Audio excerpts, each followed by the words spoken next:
اعوذ باللہ من الشیطان اللعین الرجیم، بسم اللہ الرحمن الرحیم۔ السلام علیکم ورحمۃ اللہ وبرکاتہ۔ محترم ناظرین کرام، ہماری کلاس احکام شریعہ کے بارے میں جاری ہے۔ ان میں سے ہم نے نکاح کی اہمیت کیا ہے، نکاح کو پڑھنے کے لیے کیا کیا شرائط ہے، وہ پہلے بیان کر چکا ہوں۔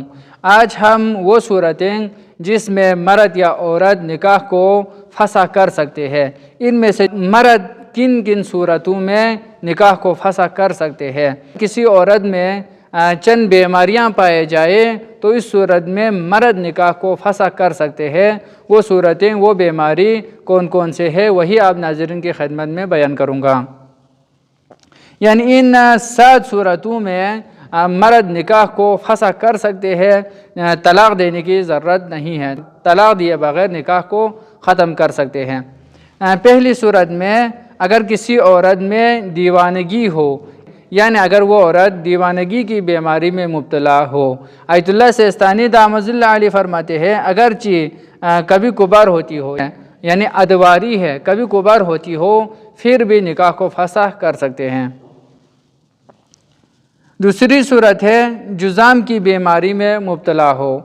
تیسری صورت ہے برس کی بیماری میں مبتلا ہو، یعنی یہ جو جذام اور برس کی بیماری ہے یہ لا علاج بیماری ہے، شاید آج کے اس دور میں یعنی علاج ہونا ممکن ہو۔ حضرت عیسیٰ علیہ السلام کے لیے ذات پروردگار عالم نے معجزے کے طور پر عطا کیا ہوا تھا کہ ان 2 قسم کے بیماریوں کو جو لا علاج ہے ان کی علاج کرے۔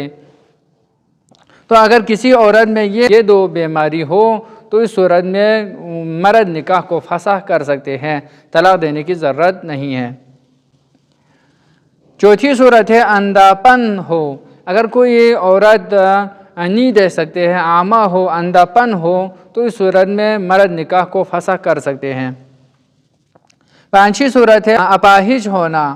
اگر کسی عورت میں اپاہج کی بیماری ہو، آیت اللہ سیستانی دامت اللہ علیہ فرماتے ہیں اگرچہ زمین پر نہ گھسٹتی ہو، اپاہج کی وجہ سے وہ یعنی مکمل طور پر اپاہج نہیں ہے، مکمل طور پر زمین پر گھسٹتی نہ ہو، پھر بھی آیت اللہ سیستانی فرماتے ہیں وہ مرد نکاح کو فسخ کر سکتی ہے۔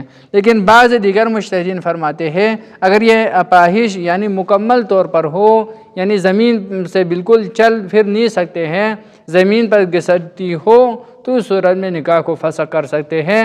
لیکن اگر بالکل واضح طور پر نہیں ہے تو اس صورت میں نکاح کو فسخ نہیں کر سکتے ہیں۔ 6ٹھی صورت ہے بچہ دانی میں گوشت یا ہڈی ہو۔ اگر کسی عورت کے بچہ دانی میں گوشت ہو یا ہڈی ہو جس کی وجہ سے مرد اس کے ساتھ جماع نہیں کر سکتے ہیں، ازدواجی حق ہے اس کو ادا نہیں کر سکتی ہے، تو اس صورت میں وہ مرد نکاح کو فسخ کر سکتے ہیں۔ لیکن آیت اللہ سیستانی دامت اللہ علیہ فرماتے ہیں چاہے ہڈی اور گوشت ہونا جماع کے لیے رکاوٹ ہو یا نہ ہو، دونوں صورتوں میں نکاح کو فسخ کر سکتے ہیں۔ 7ویں صورت ہے عورت نکاح کے وقت افضا ہو چکی ہو، یعنی مرد کو معلوم ہو جائے کہ عورت نکاح کے وقت افضا ہو چکی تھی، یعنی اس کے افضا سے مراد یہ ہے کہ اس کے حیض، پیشاب وغیرہ جو نالی ہے وہ سب ایک ہو چکا ہو، تو اس صورت میں مرد نکاح کو فسخ کر سکتے ہیں۔ لیکن آیت اللہ سیستانی دامت اللہ علیہ فرماتے ہیں اس صورت میں یعنی افضا ہونے کی صورت میں نکاح کو فسخ کرنا محل اشکال ہے۔ آیت اللہ سیستانی دامت اللہ علیہ کے مطابق اس صورت میں نکاح کو فسخ نہیں کر سکتے ہیں۔ فرماتے ہیں اگر نکاح کو فسخ کرنا چاہے، نکاح کو ختم کرنا چاہے، طلاق دے دے، طلاق دے کے جدا ہو سکتے ہیں، نکاح کو فسخ نہیں کر سکتے ہیں۔